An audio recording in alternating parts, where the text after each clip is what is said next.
What happens when an ordinary British mechanic with a YouTube channel tells the CEO of Bugatti, one of the most exclusive, technically complex hypercar manufacturers on the planet, that he's wrong? Most people would back down.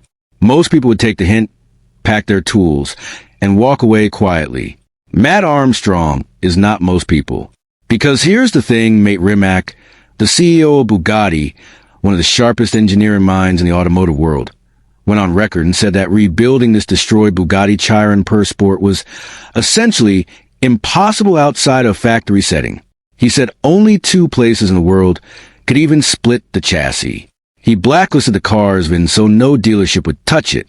And then, in a move that shocked pretty much everyone, he recorded a response video on Instagram to address the situation directly. And Matt Armstrong? He split the chassis in his workshop. He got the engine started. He took the car for a test drive. So today, we're going to break down everything. The car, the crash, the controversy, the CEO's response, and what this entire saga actually means for the future of hypercar ownership. Because this isn't just a rebuild story. This is a question about who really owns your car once you drive it off the lot. Buckle up. This one goes deep. Before we talk about the drama, we need to understand exactly what's at the center of it, because the Bugatti Chiron Pur Sport is not just an expensive car. It is one of the most technically complex road-legal machines ever assembled by human hands. Bugatti produced just 500 Chirons across all variants between 2016 and 2024, and of those, only 60 were Chiron Pur Sports. 60. That's it.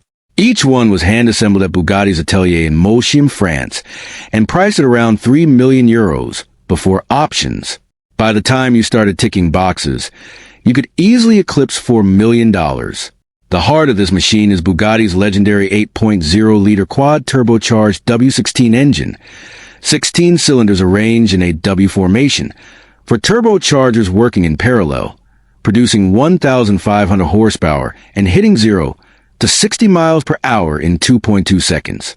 The Pur Sport variant specifically was tuned for cornering performance rather than outright top speed.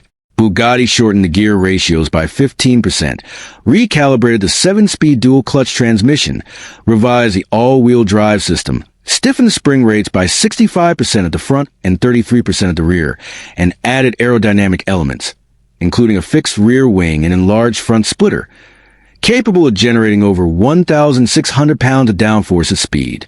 According to Bugatti's own head of development, Stefan Elrod, the Pur Sport is much more agile, firm, and precise, more hungry for corners. Chief engineer Jachin Schwalb described it as feeling glued to the road. And Bugatti reportedly spent over $120 million developing the Pur Sport variant alone, largely because the transmission required from the ground up was essentially an entirely new engineering project. This is not a car you tinker with in a garage. This is a car that exists at the absolute frontier of what physics and manufacturing allow, which is exactly why what happened next was so extraordinary. The Chiron Pur Sport at the center of this story belongs to Alex Gonzalez, a Miami-based content creator who goes by the handle Zalexshit. The car was involved in a serious accident. The front end took a massive hit. The airbags deployed, the carbon fiber crumpled, the iconic Bugatti horseshoe grille was destroyed, and most critically, the transmission suffered catastrophic damage. Bugatti flew an expert out from Paris to assess the damage, and the verdict was brutal. The car was a total write-off. Insurance quotes ballooned to $1.7 million just for the repairs. The car was given a salvage title and listed on Copart, the online auction platform where crashed and written-off vehicles are sold. Here's where it gets interesting. Alex had been paid out by his insurance company, but he bought the car back himself in the Copart auction for approximately $1.9 million. That's already a staggering amount for a salvage vehicle, but consider what these Pur Sports typically command for $4.5 million in the open market. Even heavily damaged, one of 60 ever made carries enormous value. Rather than scrap the car, Alex reached out to Matt Armstrong. Now, if you're not familiar with Matt Armstrong, here's the quick version. He's a British automotive YouTuber who has built his entire channel around rebuilding cars that manufacturers, insurers, and conventional wisdom have declared dead. He's done Lamborghinis, McLarens, Ferraris, cars that seemed impossibly complex to fix outside of a factory environment. His channel has accumulated millions of subscribers precisely because he keeps proving the impossible wrong. Alex asked Matt to come to Miami and fix the Chiron. Matt agreed. And then, almost immediately, things got complicated. When Matt Armstrong began the project, he quickly discovered that Bugatti had done something almost unprecedented. They had locked the car's VIN, its vehicle identification number, meaning that no official Bugatti dealership anywhere in the world would sell parts to support the rebuild. Think about what that means practically. You own a car, it gets damaged. The manufacturer refuses to sell you the parts needed to fix it. And when you ask why, the official answer from Bugatti was essentially, because we don't trust that the car can be properly repaired outside of our factory, and putting it back on the road in a substandard state poses a safety risk. Alex Gonzalez had actually spoken directly with mate Rimac prior to this. Rimac made two offers. First, ship the car to Bugatti's facility in Moutier, France, and they would repair for the full official quote. When Alex declined, Rimac came back with a reduced offer, $600,000 to $700,000 for a factory repair. Alex refused that too. He wanted the car fixed in Miami by Matt on his terms. Bugatti's response to that decision was the VIN blacklist. And then mate Rimac did something that nobody really expected. He went on Instagram and addressed the situation publicly. In that video, Rimac laid out Bugatti's position in measured but firm terms. He pushed back on what he described as wildly inflated part prices circulating online, specifically addressing claims that a set of Chiron headlights cost 150,000 euros. According to Rimac, the actual cost is closer to 25,000 euros. He acknowledged that Bugatti ownership is expensive, but argued that many of the numbers being thrown around in Armstrong's videos and in online discussions were simply inaccurate. But more critically, Rimac addressed the safety dimension. He explained that the damage to Gonzalez's Pur Sport was not cosmetic. The gearbox housing had shattered.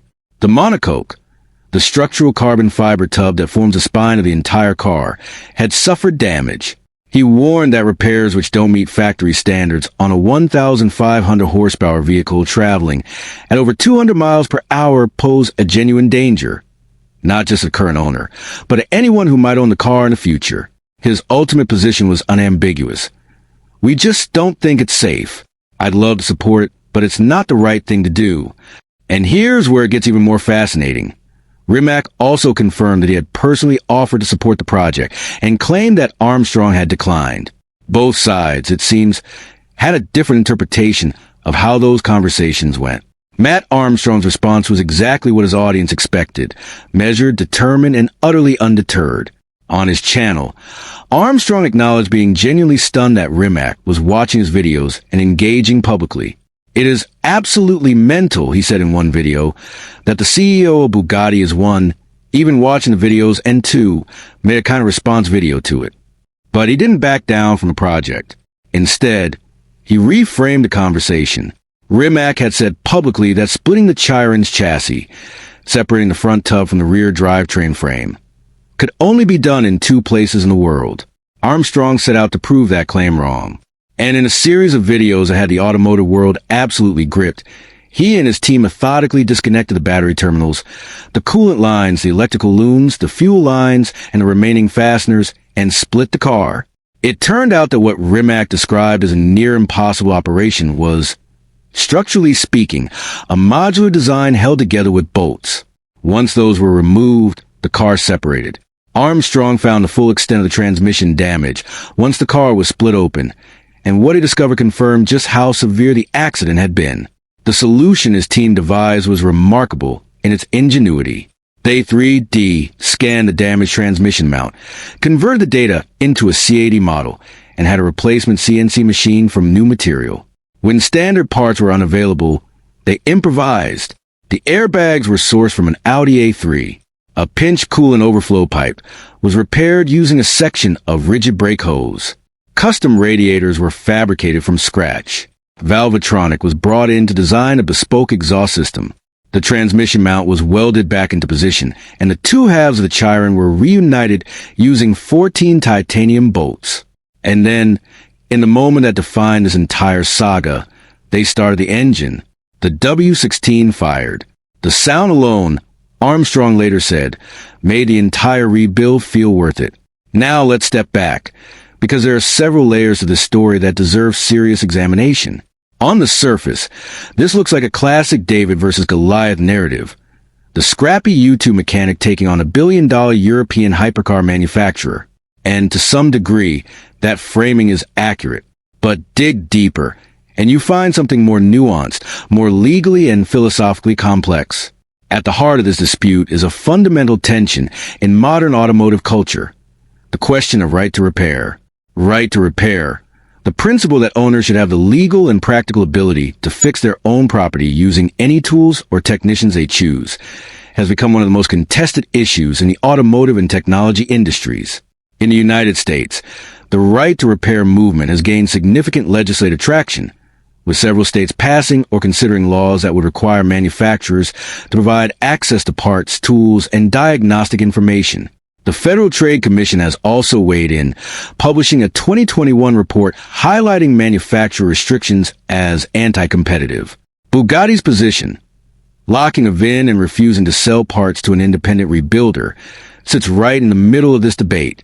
From a legal standpoint, once a car has been sold, the manufacturer generally cannot prevent the owner from repairing it. They can, however, refuse to supply parts, which is effectively what Bugatti did. It's within their rights, technically, but it's a position that invites scrutiny. From Bugatti's perspective, the safety argument is entirely sincere. This is not a standard saloon car. The Chiron Pur Sport is a machine that can exceed 217 miles per hour and generates forces that would destroy a lesser chassis. When the carbon fiber monocoque suffers structural damage, the integrity of the entire safety cell is in question. And crucially, Bugatti has invested enormous resources, engineers, test drivers, supercomputing analysis, into understanding exactly how that monocoque behaves in a crash. An independent repair, however skilled, cannot replicate that knowledge base. Rimac has a legitimate point, and it would be intellectually dishonest not to acknowledge it. But here's the counter-argument that Armstrong implicitly makes through the very act of his rebuild. Hypercar ownership, at this price level, has always carried with it an implicit expectation of authenticity. These cars are marketed as ultimate expressions of engineering freedom, to then tell the buyer that they cannot exercise freedom over the car they paid millions for, that they are, in effect, custodians rather than owners, sits uneasily with that promise. In an interview on the Cars and Money podcast, hosted by Rob Moore and Carl Hartley, Matt Armstrong offered what might be the most revealing account of the entire saga. He described his relationship with Rimac as something akin to mutual respect complicated by corporate machinery. He drew a comparison to the Messi-Ronaldo dynamic. Two people who are cordial, who have mutual friends, who share a genuine passion, but who the internet has cast as rivals. We both like cars, supercars, hypercars, whatever, we got mutual friends, Armstrong explained. But it's when the corporate world gets mixed into it, and then the story's unfolded. Armstrong also raised an intriguing suspicion that Rimac personally may have been willing to help, but that someone higher up in the Volkswagen Group structure, Bugatti's parent organization, may have stepped in and changed the official position. I do think that there's someone else behind his words, Armstrong said, because I do think it's strange how the tone has changed. It's a claim that can't be independently verified, but it's worth noting that Bugatti's ownership structure, as part of a joint venture between Porsche SE and Rimac Automobili, with Volkswagen Group's overarching interests always in the picture, means that decisions of this kind rarely rest with a single individual, however senior. What's also telling is the comments section's response to Armstrong's podcast appearance. Viewers were broadly sympathetic, but not universally so. Crazy to me that Matt can't see the brand risk that he is, one commenter wrote. Another pushed back. If Bugatti does not want anyone to touch any repairs on her car, buy it outright from insurance directly before hitting the auction. Both perspectives capture genuine tensions in how we think about ownership, brand stewardship, and creative freedom. Amid all the controversy, something quietly remarkable happened. Bugatti, after Gonzalez publicly threatened to 3D print replacement parts and the story reached global media, lifted the parts blacklist. The manufacturer also reduced its repair estimates. Mate Rimac directly messaged Gonzalez. Whether this represents a genuine change of heart from Bugatti, a PR calculation, or a recognition that the rebuild was going to happen regardless, it was a significant moment. The immovable object had moved, and then came the test drive.